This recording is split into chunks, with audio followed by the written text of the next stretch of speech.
Alors, dans cette vidéo, nous allons commencer les matrices de transformation, toujours dans le cadre des groupes ponctuels. Nous allons voir les matrices de transformation qui correspondent aux différentes opérations de symétrie. Alors, vous savez que chaque opération de symétrie dans un repère très rectangle sera caractérisée par une matrice de transformation des coordonnées x, y et z. Alors, considérons un vecteur grand R de coordonnées petit x, petit y, petit z, soit aussi de composantes grand Rx, grand Ry et grand Rz. Alors, si on représente les composantes de ce vecteur sur le plan x, y et z, donc sur l'espace x, y, z, donc là nous allons tracer tout simplement le plan x, y, l'axe des z, on considère qu'il est perpendiculaire au plan de la figure et dirigé vers nous pour avoir un triangle direct. Donc si on représente Rx est représenté selon l'axe des x, Ry selon l'axe des y, et Rz il est dirigé vers nous, il est perpendiculaire au plan de la figure, donc à l'origine de ce réseau, de ce triangle. Alors, si on effectue maintenant une rotation par rapport à l'axe NZ, c'est-à-dire par rapport à Z, alors nous allons voir les choses suivantes. Donc Rx va tourner d'un angle alpha, de telle sorte qu'il donne un autre vecteur de même module, mais de direction différente. Donc il a tourné d'un angle alpha. Donc ce deuxième vecteur-là, après rotation, on va l'appeler R'X. Le vecteur Ry se transforme lui aussi en R'Y, qui est maintenant dirigé à un angle alpha plus pi sur 2, parce qu'il était déjà à pi sur 2 de Rx. Maintenant, quand on fait tourner d'un angle alpha, donc il sera par rapport à l'axe des x, il sera situé à un angle de alpha plus pi sur 2. Alors, si on projette les vecteurs R'X et R'Y sur les axes X et Y, voilà, donc vous voyez, c'est tracé en pointillé, donc les projections, voilà. Et ensuite, on va considérer le vecteur grand R, donc qui est égal à Rx plus Ry plus Rz, et on va déterminer ses coordonnées, Rx, plutôt ses composantes, Rx, qui est égal à xi plus 0j plus 0k, parce que Rx est parallèle à l'axe des x. Ry est collinéaire à l'axe des y, donc il sera considéré comme égal à 0 fois i plus y fois j plus 0 fois k. Et enfin, Rz, il est collinéaire à z, donc 0i plus 0j plus zk. Alors, la rotation autour de Rz, c'est-à-dire l'axe nz, transforme R en R'. Les coordonnées x', y', z'. Ces coordonnées sont telles que, donc, vous avez R' qui est égal à R'x plus R'y plus R'z. Alors, si on regarde la figure que nous avons ici en bas, donc vous avez R'x, il a deux composantes. La première, selon x, c'est x cosinus alpha, fois i donc. Et la deuxième, selon l'axe des y, c'est x sinus alpha fois j. Et il n'a pas de composante selon z, puisqu'il est dans le plan xy. Même chose pour R'y. Ce R'y, il est aussi dans le plan xy. Et ses coordonnées, c'est y cosinus pi sur 2 plus alpha fois i plus y sinus pi sur 2 plus alpha fois j plus 0k. Alors, si je transforme cosinus pi sur 2 plus alpha en fonction de sinus alpha, donc on va avoir moins sinus alpha, donc ce sera moins y sinus alpha i, plus y cosinus alpha j, c'est-à-dire sinus pi sur 2 plus alpha, c'est cosinus alpha, plus 0k, puisque le vecteur est dans le plan xy. Alors maintenant, si on regarde R'z, et bien R'z, quand vous faites la rotation, rien ne va changer. Le vecteur reste lui-même, donc 0i plus 0j plus z fois k. Alors maintenant, si on remplace dans R' R'X et R'Y et R'Z par leur valeur. Donc voilà ce qu'on trouve. Donc X cosinus alpha moins Y sinus alpha fois I, plus X sinus alpha plus Y cosinus alpha fois J et plus Z de K. Et ça, c'est égal à X' I plus Y' plus Z' K. Donc maintenant, par identification, on va voir que X' c'est cosinus alpha moins Y sinus alpha plus 0Z. Et Y' c'est X sinus alpha plus Y cosinus alpha plus 0Z. Et Z' égale 0X plus 0Y plus 1 fois Z. Alors ce système d'équations, si je le représente sous forme matricielle, donc on va voir soit une matrice en donc X', Y', Z' en ligne égale X, Y, Z en ligne fois cosinus alpha, sinus alpha 0, moins sinus alpha, cosinus alpha 0 et 0, 0, 1. Si on présente les choses en colonne, donc on va voir X', Y', Z' en colonne qui est égal à cos alpha moins sin alpha 0, sin alpha, cos alpha 0 et 0, 0, 1 fois X, Y, Z en colonne aussi. Donc vous avez vu que lorsqu'on passe de la ligne en colonne, quand vous avez un produit matriciel, il faut changer les positions. Celui qui était à gauche passe à droite et celui qui était à droite passe à gauche. Alors maintenant, on va voir les différentes matrices de transformation par la rotation.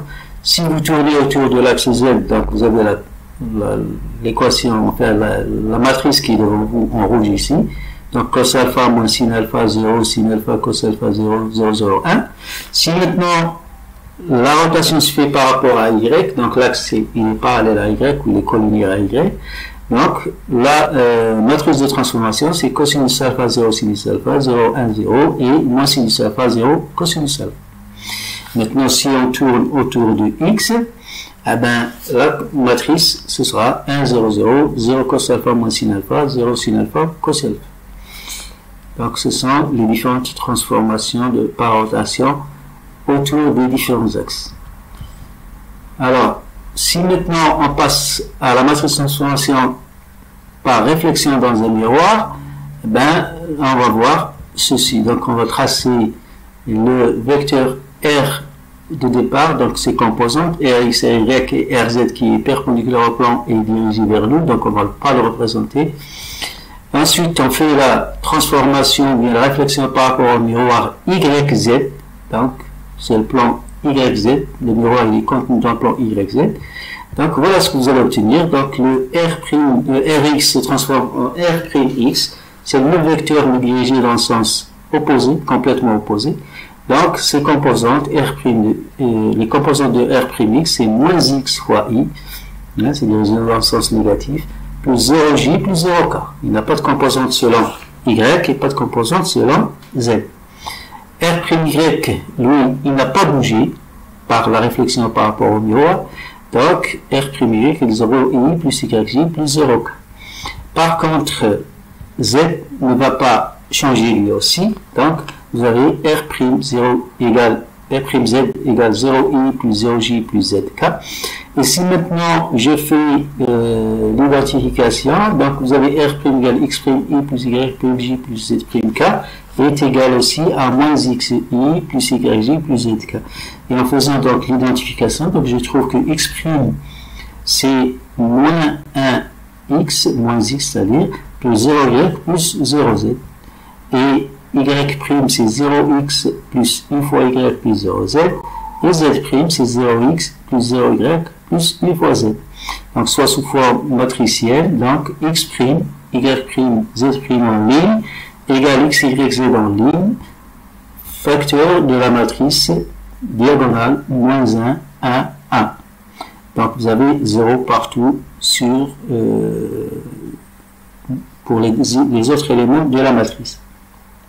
Si je transforme ça en matrice colonne, donc il faut transposer les matrices. Donc vous transposez la matrice X', Y', Z', donc elle était en ligne, elle devient colonne. La deuxième matrice X, Y, Z va passer à droite, parce que quand on fait la transposition, donc il faut qu'elle passe à droite, parce que vous savez que le produit, si vous voulez, des matrices, il est ainsi, donc il n'est pas commutatif, il faut faire attention aussi. Donc vous avez la matrice transposée, c'est toujours plutôt la matrice de rotation, de réflexion, pardon. C'est moins 1, 1, 1, c'est une matrice ligne et une matrice diagonale, et partout 0, 0, 0. Donc il n'y a que la composante selon x qui va changer. Maintenant, si je prends les différentes transformations, donc les différents plans de transformation, si je prends le plan YZ, donc vous avez le miroir selon YZ va vous donner la matrice qui est devant vous là. Le miroir selon XZ il va nous donner le moins 1 au milieu. Donc c'est le Y qui va changer. Et le plan XY comme miroir, il va nous transformer l'axe, la composante selon Z. Donc RZ est égal à moins RZ. Et où il se transforme en moins RZ. Voilà, donc quelques remarques. Donc on vous fait la remarque que le groupe 6 bar est identique au groupe 3 sur M, c'est-à-dire un axe 3 perpendiculaire à un miroir. Donc là, vous pouvez soit classer 6 bar dans le groupe des axes impropres, soit dans le groupe où vous avez un axe propre perpendiculaire à un miroir. Donc là, le système, le groupe 6 bar peut être aussi classé dans le système rhomboédrique. Là, il était dans l'hexagonal, il passe dans le rhomboédrique, dans la colonne n sur n. Donc soit vous le mettez dans l'hexagonal, soit vous le mettez dans le rhomboédrique. Il ne faut pas le mettre dans les deux. L'écriture abrégée de quelques groupes. Alors le groupe 2M peut être écrit simplement 2M parce que effectivement vous avez quand vous avez un axe 2 perpendiculaire à un miroir M1, donc cela va parallèle à un groupe un axe 2 parallèle à un miroir M1, donc il va entraîner automatiquement l'existence d'un autre miroir M2 qui est aussi parallèle à l'axe et perpendiculaire au premier miroir. Donc voici, on va le faire. Donc vous avez un miroir M1, vous avez un axe 2 comme ça perpendiculaire et plutôt il passe par le miroir, ou bien le miroir passe par l'axe 2, l'axe 2 est perpendiculaire au plan de la figure ici. Alors si je prends une position quelconque ici, de coordonnées x, y, z si vous voulez, donc si je fais agir l'axe 2, elle va passer là. Et ensuite, je vais faire opérer le miroir M1. Donc M1 à la position de droite, il va me donner cette position équivalente, à droite aussi. Et pour la position qui est à gauche en haut, son équivalent sera en bas, à gauche en bas. Voilà. Donc voilà. Donc là, vous voyez que effectivement, il apparaît un miroir qui passe par l'axe 2 et qui est perpendiculaire au miroir M1. Le voici. Donc vous voyez que le obus à gauche, les obus à gauche sont images des obus qui sont à droite. Voilà.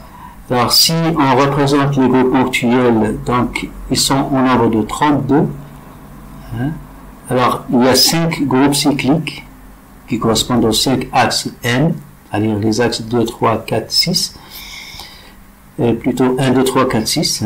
Les groupes, les 5 groupes cycliques N bar qui correspondent aux axes 1 bar, 2 bar, 3 bar, 4 bar et 6 bar.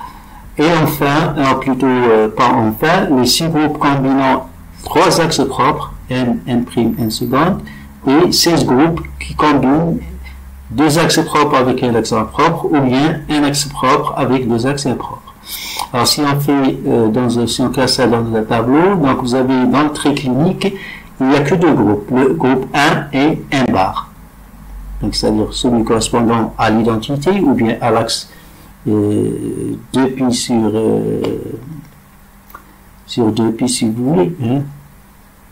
Donc c'est-à-dire l'axe 1 ou bien l'axe 1 bar qui correspond donc à l'axe impropre correspondant au centre d'inversion. Ensuite, vous avez dans le monoclinique un axe 2. Il apparaît un axe 2, un axe 2 bar ou N, un miroir. Donc le 2 bar c'est équivalent à N, un miroir. Et vous pouvez trouver aussi le groupe 2 sur N. Donc qui correspond à la colonne n sur m ici. On continue pour l'orthorhombique. Donc vous avez pour l'orthorhombique, vous avez déjà la combinaison de 3 axes, 2, comme ça, ou bien un axe 2 avec 2 miroirs, ou encore 3 axes 2 perpendiculaires à 3 miroirs, comme ceci. Alors, le rhomboïdrique, il a un groupe qu'on appelle le groupe 3, donc il n'y a que l'axe 3, si vous voulez, dans ce groupe-là. Le groupe 3 barres, il n'y a que l'axe 3 barres, et vous avez la combinaison d'axes propres, donc vous avez 3, 2, 2. Là, j'ai mis le deuxième 2 entre parenthèses, ça veut dire qu'on peut ne pas le mettre, hein, parce qu'il découle des 2 premiers. C'est le résultat des 2 premiers. Quand vous faites agir un axe 3 et ensuite un axe 2, vous allez voir qu'il existe un axe 2, un troisième axe 2, plutôt un deuxième axe 2. Même chose ici, 3mm, le deuxième miroir, il est superflu si vous voulez, vous pouvez l'enlever, mais il existe. Le groupe 3 barres 2 sur m, ou encore, plutôt, c'est tout pour ce système rhomboïdrique. Alors, maintenant, le quadratique. Le quadratique, vous avez là aussi 4 barres, 4 sur m, 4 de 2, 4 mm, 4 barres de m et 4 sur m, 2 sur m, 2 sur m. Donc voici, ce sont les groupes ponctuels ici quand je suis en train de dénombrer. Ensuite, pour l'hexagonal et le cubique, donc vous avez les groupes qui sont cités dans ce tableau. Donc pour le cubique, on voit aussi que le groupe 3, 2, 3, 3, le deuxième 3 est entre parenthèses, ça veut dire qu'on peut le déduire à partir des 2 axes, les 2 premiers axes, l'axe 2 et l'axe 3. Alors là, vous avez, si on fait des comptes, on va trouver exactement 32 groupes. Donc 1, 2, 3, 4, 5, et ensuite, si vous comptez, donc je vous laisse compter si vous voulez, donc vous allez trouver qu'il y a effectivement 32 groupes ponctuels. Alors maintenant, on va faire un petit organigramme si vous voulez. Donc nous avons dit qu'il y a 32 groupes ponctuels de symétrie cristalline. Parmi ces 32 groupes, il y a 11 groupes qui sont centrosymétriques, c'est-à-dire qui contiennent un axe et un centre de symétrie. Donc ces groupes-là, c'est ce qu'on appelle les 11 classes de Lowe. Donc si j'enlève de 32, j'enlève 11, il me reste 21 autres groupes ponctuels. Alors maintenant, parmi ces 11 classes de Lowe, il y a 7 qui ont la propriété suivante. Pour tout axe d'ordre n supérieur à 2, c'est-à-dire un axe 3, 4 ou 6, il existe n axes d'ordre 2 perpendiculaires à l'axe n. Donc si vous avez un axe 3 par exemple, vous allez trouver 3 axes 2 perpendiculaires à l'axe 3. Donc il me reste ensuite parmi les 11, puisque j'en ai 7 qui contiennent cette propriété, bien qui ont cette propriété. Donc il va y avoir, donc il va y avoir 4 classes qui restent, 4 classes de Lowe qui restent, qui n'ont pas cette propriété. Alors si je les rajoute aux 21 autres groupes qui me restaient au début, là, donc avant de passer à ça, je vous dis que ces 7 groupes qui ont cette propriété, c'est ce qu'on appelle les holoèdres, hein, et les autres groupes, donc les 4 classes de Lowe plus les 21 autres groupes restants, vont me donner 25 groupes ponctuels qu'on appelle les myrièdres. C'est-à-dire que la symétrie n'est pas totale pour ces myrièdres. Alors que pour le holoèdre, vous avez la symétrie totale du réseau, hein, qui existe pour ce groupe-là. Alors je continue, donc on nous dit qu'un cristal qui possède la pleine symétrie de son réseau est dit holoèdre. Donc les holoèdres, ils ont la pleine symétrie du réseau. Un cristal dont la symétrie est inférieure à celle de son réseau est dit myrièdre. Donc vous pouvez trouver un cristal que si vous considérez son réseau, vous allez trouver une symétrie parfaite, totale si vous voulez, mais si vous regardez le cristal, vous trouvez que sa symétrie est diminuée, c'est-à-dire qu'elle est inférieure à celle du réseau. Donc ça, c'est ce qu'on appelle le myrièdre, c'est-à-dire c'est les 25 groupes ponctuels qui sont à droite. Alors maintenant, un cristal qui possède la moitié de la symétrie de son réseau, il est dit hémièdre. Donc hémi, c'est-à-dire la moitié. Un cristal dont la symétrie est égale au quart de celle de son réseau, si vous avez un cristal qui possède un réseau qui a une certaine symétrie, et que le cristal possède le quart de cette symétrie, donc si on regarde le cristal, il a le quart de la symétrie du réseau. Donc dans ce cas, le cristal est dit tétratoèdre. Et un cristal dont la symétrie est égale au huitième de celle de son réseau est dit ogdoèdre. Ensuite, on va dire que l'holoédrie qui est ici, donc elle correspond aux 7 groupes qui ont la propriété suivante. Donc, ils correspondent aux 7 systèmes cristallins, du triclinique au cubique. Donc, l'holoédrie correspond aux 7 systèmes cristallins qui ont la symétrie totale. Maintenant, on va passer à la projection stéréographique. Donc là, j'ai pas mis de titre si vous voulez. Donc, c'est la projection stéréographique. Donc, je considère une sphère que je représente par un cercle ici. Je définis son nord et son sud, donc le nord vers le haut, le sud vers le bas. Ensuite, là, je trace le cercle équatorial de la sphère. Là, donc, on commence à voir, si vous voulez, dans l'espace, la symétrie de la sphère. Et on départage le cercle équatorial là, qui est en marron, on départage en 4, comme indiqué dans la figure. Donc, ces deux axes sont perpendiculaires en principe entre eux. On les a classés, on les a représentés ici comme ça en perspective, c'est pour mieux voir dans l'espace, c'est tout. Alors, si je place un cristal qui a cette forme, c'est-à-dire un cristal orthorhombique, comme ceci, donc, on va considérer les normales aux différentes faces du cristal. Donc, vous avez la normale à la face avant qui est comme ça, la normale de la face de la droite, la normale à la face arrière et la normale à la face gauche. Donc, ce sont des normales qui sont perpendiculaires aux faces. Vous avez la normale à la face du haut et la normale à la face du bas. Alors maintenant, pour faire la projection stéréographique, je vais commencer à joindre un pôle de la sphère au pôle défini par les normales aux faces du cristal. Donc ceci, si vous voulez, ces positions-là, le point qui est là, le point qui est là, celui-ci par exemple, celui-là et celui-ci, ainsi que celui-là, c'est ce qu'on appelle les pôles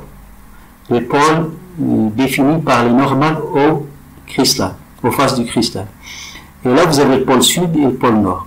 Donc quand vous avez dans la moitié nord, dans la moitié au-dessus, dans la moitié nord, si vous avez un pôle dans la moitié nord, il faut tracer la ligne qui joint ce pôle-là, au pôle sud.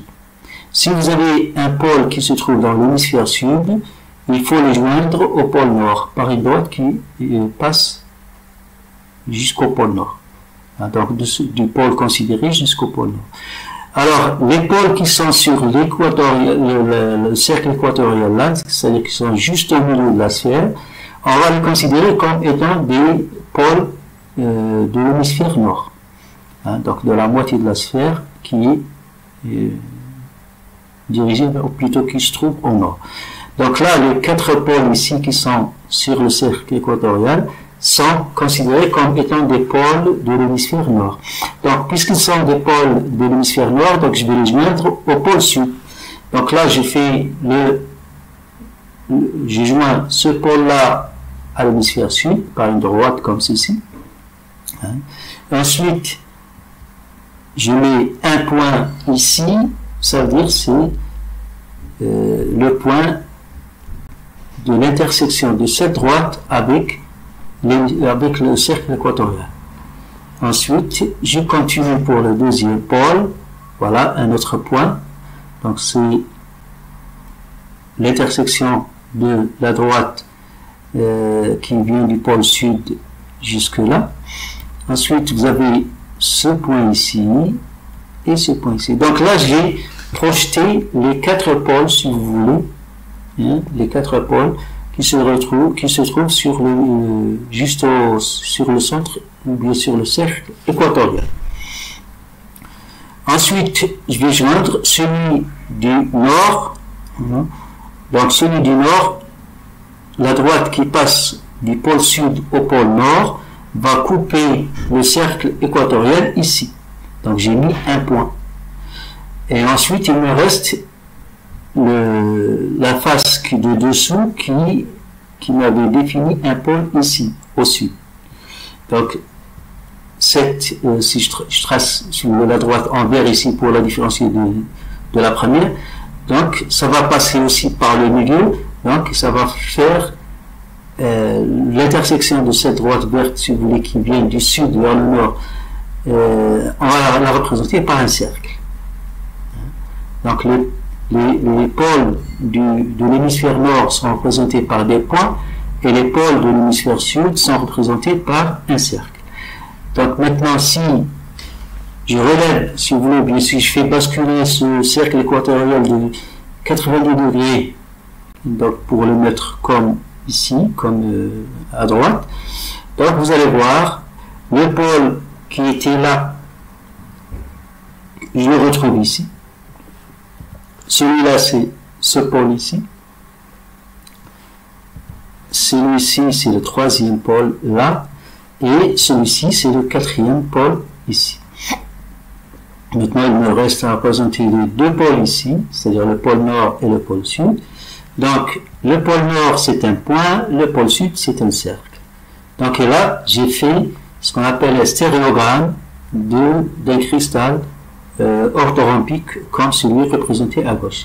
Donc, au lieu de regarder le cristal comme situé à gauche, si vous voulez, ici, donc j'ai fait, si vous voulez, une autre représentation de ce cristal, hein, pour, si vous voulez, représenter quelque chose dans l'espace sur le plan. Donc là, si je regarde ce stéréogramme-là, donc je comprends, d'après la figure, je comprends qu'il y a 4 pôles, puisque les pôles ici sont sur le cercle équatorial. Ça veut dire que les faces correspondantes sont perpendiculaires au cercle équatorial. Donc ce sont les 4 faces latérales du cristal. Et ensuite, il y a 2 faces, une au haut, une au bas.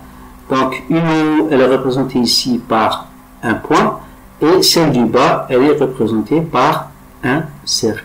Donc en regardant ce stéréogramme, je comprends que ce stéréogramme me représente un cristal qui a 4 faces latérales perpendiculaires les unes aux autres et perpendiculaires entre eux, et 2 faces du haut et du bas, si vous voulez. Donc c'est un cristal orthorhombique. Donc juste du stéréogramme, je comprends qu'il s'agit d'un cristal orthorhombique. Donc voilà, c'est le stéréogramme du groupe 4, 2, 2. Donc là, vous avez un groupe 4, 2, 2 parce que vous avez les 4, ici les 4 pôles sont situés ils sont situés sur le cercle équatorial, donc ils sont à 90 degrés l'un de l'autre. Donc c'est-à-dire que là, vous avez un carré. Hein. Donc maintenant, l'angle qui joint le pôle ici, le pôle est, si vous voulez, à ce pôle-là, il est égal à phi. Donc c'est l'angle qui rejoint un pôle de l'est vers un pôle ici. Donc ça, c'est ce qu'on appelle l'angle phi. Donc il est là. Et vous avez ensuite l'angle qui est représenté ici aussi en bleu. qui joint le pôle nord au pôle ici. Donc là, ce phi, on le représente sur la projection stéréographique comme ça. Donc ça c'est ρ, et le cercle la flèche sous forme d'arc, c'est l'angle phi. Donc là, vous pouvez donner les deux coordonnées de ce pôle-là. Hein. Donc ce point-là se trouve à un angle de phi par rapport à ce point, et par rapport au pôle nord, il se trouve à un angle de ρ, hein, égal à ρ. Voilà, maintenant je vais faire la même chose, mais je vais changer de cristal, de forme de cristal. Donc là j'ai tracé ma sphère, et là le cristal il est pyramidal à base carrée. Donc pyramide à base carrée. Donc là, vous avez pôle nord, pôle sud toujours. Hein. Donc vous avez un axe 4 ici. Hein. Voilà, j'ai représenté l'axe 4, puisque la base elle est carrée. Et ensuite, on va tracer les perpendiculaires aux différentes faces. Donc ça, c'est la perpendiculaire à la face droite. Ça, c'est la perpendiculaire à la face arrière, perpendiculaire à la face de gauche et perpendiculaire à la face du haut. Donc, la face du bas, hein, la base de la pyramide, elle a une perpendiculaire qui va couper la sphère au point sud, hein, au pôle sud. Alors maintenant, comme tout à l'heure, donc tous les pôles de l'hémisphère nord, je vais les joindre au pôle sud. Donc là, les pôles sont tous dans l'hémisphère nord, ici.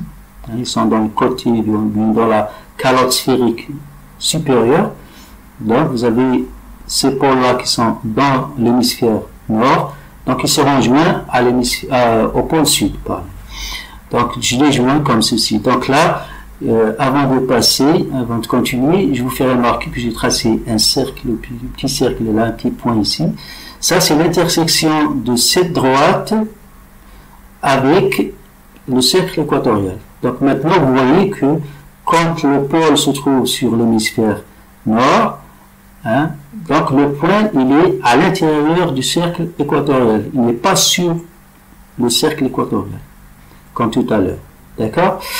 Alors, maintenant, on va définir le point d'intersection du cercle équatorial avec cette droite en bleu ici, avec le deuxième pôle. Donc, le voici, le point, il est là. Hein. Donc, il est sur le côté, ou bien sur la droite, ou bien le segment de droite ici. Donc, il est là. Si je continue encore, donc j'ai joint ce pôle du nord, de l'hémisphère nord, au pôle sud, et je vais avoir un point d'intersection ici. Voilà. Et ensuite, le dernier pôle de l'hémisphère nord, je l'ai joint au sud, et j'ai une intersection avec le cercle équatorial ici. Donc on va le représenter. Le voici. Voilà. Donc vous avez 4 points sur le cercle équatorial qui définissent les 4 pôles ici. Donc vous voyez comme les faces sont inclinées par rapport à l'axe nord-sud, hein, donc ils ne sont pas parallèles à l'axe nord-sud, donc les points se retrouvent à l'intérieur de l'hémisphère du cercle équatorial.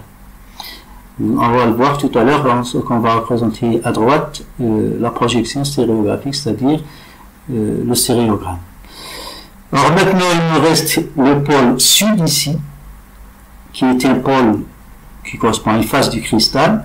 Donc lui, on va le joindre au pôle nord, puisqu'il se retrouve dans l'hémisphère sud. Donc on va le joindre au pôle nord, voici avec le trait bleu, et l'intersection, ce sera exactement ici, avec le cercle équatorial. Donc on le représente, et c'est un cercle, pardon. Donc c'est un cercle ici, voilà. Pourquoi un cercle? Parce que c'est le pôle, il est dans l'hémisphère sud. Hein, s'il était dans l'hémisphère nord, on l'aurait représenté par un point.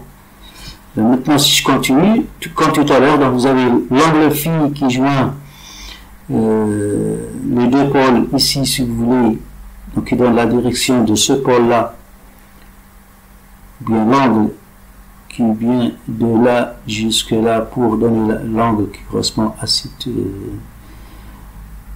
ce pôle, pardon, à ce pôle-là, à ce pôle ici. Et ensuite, le ρ, donc il nous donne l'angle par rapport au pôle nord, c'est-à-dire par rapport à l'axe nord-sud, donc l'angle ici. Donc là, si vous voulez, phi et ρ nous donnent les coordonnées de ce point-là, de ce pôle. Donc on dit que ce pôle, il y a tant de degrés de l'est vers le sud, si vous voulez, vers l'ouest, pardon, ou bien il est de tant de degrés à partir de l'axe nord-sud vers l'avant, comme ça. Donc là, on va compter ρ positivement. S'il était dans l'autre sens, on l'aurait compté négativement. Voilà, donc comment on fait la projection stéréographique d'un cristal pyramidal à base carrée. Mais maintenant, si je représente ce qui se passe dans le cercle équatorial, ben voilà ce qu'on a. Donc le premier point, c'est celui-ci. Vous voyez bien qu'il est à l'intérieur du cercle équatorial. Le deuxième point, il est là. Troisième point, quatrième point. Donc ce sont les points qui sont sur le cercle équatorial et qui correspondent aux 4 pôles nord, c'est-à-dire aux 4 faces latérales de la pyramide. Et maintenant, la face de base de la pyramide, elle est représentée par un cercle comme ça, juste au centre, parce qu'il est sur l'axe nord-sud. Voilà, l'angle phi, le voici, et l'angle ρ, le voici. Il va nous donner donc les coordonnées de ce nœud ici, de ce pôle ici. Alors là, c'est le stéréogramme du groupe 4MM. Donc là, vous avez dans ce cristal pyramidal à base carrée, vous avez un axe 4 comme ça, dans l'axe nord-sud, c'est un axe 4, et vous avez un miroir qui passe par le centre de 2 arêtes, par exemple, comme ça, et un miroir qui passe par les côtés ici, par les arêtes de la pyramide. Voilà, donc ceci